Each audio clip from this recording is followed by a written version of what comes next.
And when you have Islam in the West or Muslims in the West, you have a very odd opposition, because you have one that is a religion and ideology, or if you say Muslims, a group of people who can move around, versus a geographical area or region.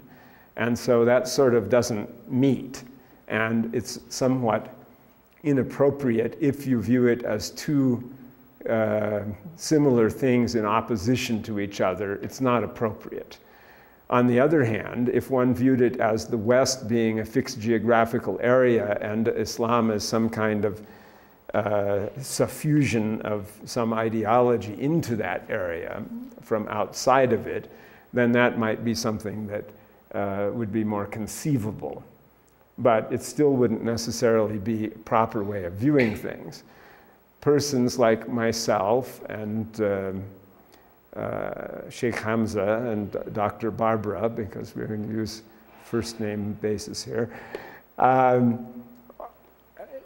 all Western and Muslim at the same time. And nobody, I can't deny that I'm a Western person, that I've grown up Western, that my family is Western, that nobody in my family except me is a Muslim, although my father, may Allah have mercy on him, became a Muslim 9 days before he died of cancer a little over a year ago.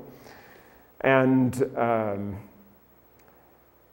so being Western and Muslim at the same time naturally makes a great problem for us when we are confronted with the dialogue between civilizations or the conflict of Islam and the West or whatever.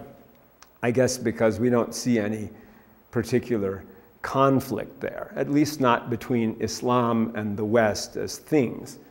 And of course, deconstructionists and postmodernists will say, well, these are all inaccurate designations because we are reifying things. That is, we're making Islam into a concrete thing, and it isn't that.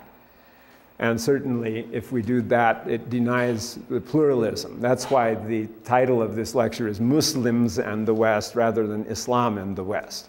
And I hope you've gotten the idea from our lectures here, at least, that Islam has great variety in it, and there's a great deal of difference in it, and in fact, a considerable lack of unity that often troubles the Muslims. Okay, so these are some of the problems of the terms. And